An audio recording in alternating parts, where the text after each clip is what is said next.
Hey, all right, good morning, guys. Dr. Sean here. We're going to do another mailbag today. Again, keep them coming for me, okay? Keep them coming. I appreciate them.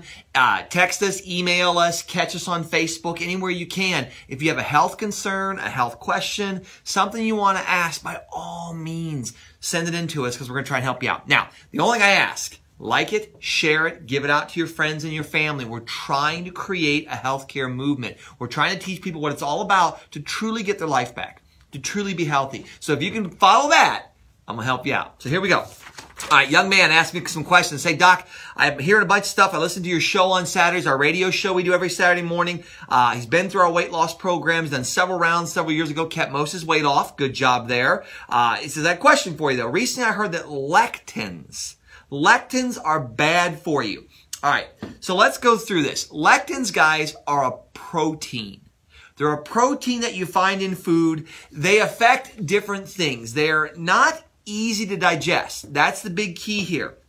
They bind cells together and they form the glyco portion of a lot of things that you see. So where do you get them from? You get them from grains, especially grains. You get them from beans. You'll see it in legumes, that whole family of there, especially when they're raw. They're a protective mechanism of that plant to stop things from eating them, right? The plant wants to survive, so they're designed to help that plant as a defensive mechanism. Now, if we eat too many of them, they can be toxic. They can be poisonous. So his question here was, hey, Doc, I heard they're bad for me.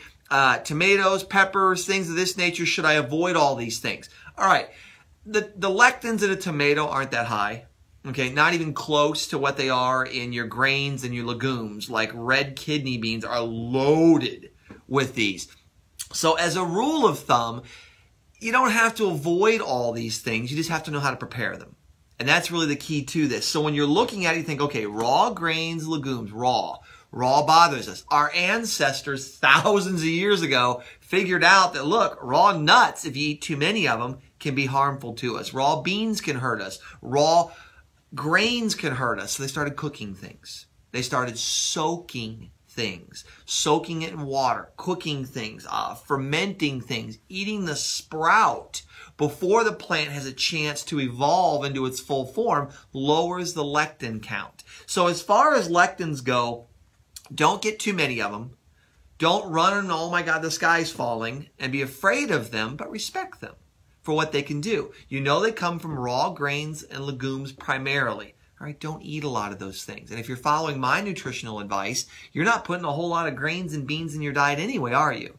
So that'll help a ton. Now, the next thing he asked about, what about prebiotics? So we're going through here. What is a prebiotic? We hear probiotics all the time. That's the gut flora, right? That's the actual little bacteria that are down in there. The prebiotic, guys, is the food for the gut flora to some degree. It's a dietary fiber that we don't digest. We don't break it down. Very similar to the lectin. We don't really digest it either.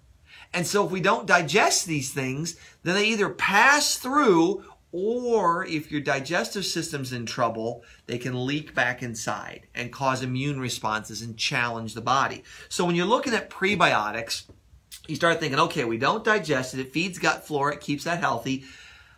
Where do we get it from? The skins on fruits and vegetables. That's the #1 source of these things in our diet. So when you're looking at prebiotics, you think, all right, the skin. So if I eat a grape, the skin, I get it there, right? If I eat the banana, not many of us eat the skin. So we don't get a lot out of that. The apple, absolutely you get some. Now here's the problem. There's not a ton of the prebiotic in the skins. So if you want more, you can supplement it in to try to help out a little bit. But again, I caution, watch out for all of the multi-marketing, all of the rapid, quick fix, this and that, and so on. Guys, most of it doesn't work. And most, I mean 99.999% of it. Doesn't really do what it says. All right, so if you're getting the quick fix, oh, here it is, and the sham wow kind of thing, be careful. All right, just be careful. So as we look at these things, we think, all right, do I need them? Yeah, they're not bad, but here's the detriment. And then he asked me this next question. A doctor, it looks like it's Gundry, that he wrote down here. It's a cardiologist, guy that did heart surgeries, right? And probably very good at it.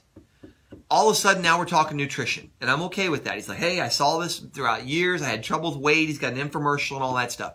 When you see the infomercial, right away start thinking, yeah, wait a minute.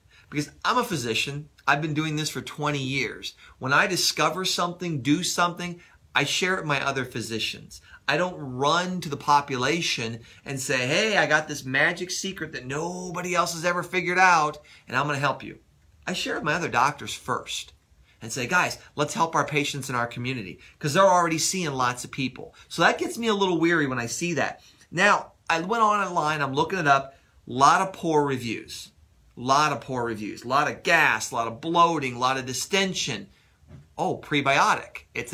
You don't digest it, right? It's an insoluble fiber. You don't break it down. So if you don't digest it, the tendency then is that it could cause some problems. We've all eaten beans before, haven't we? You know what Beano is? That's the whole concept behind it. It's to help you digest it better so you don't get the gas and the bloating. So when we talk digestion, now we're talking enzymes, and that's my wheelhouse. So when I get into enzymes, I say, all right, we don't have the enzyme to break it down.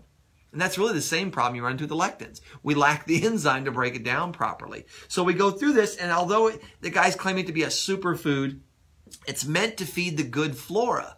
However, there's no way to tell. See, right, all that bacteria in your gut, guys, is in a balance. It's in a harmony.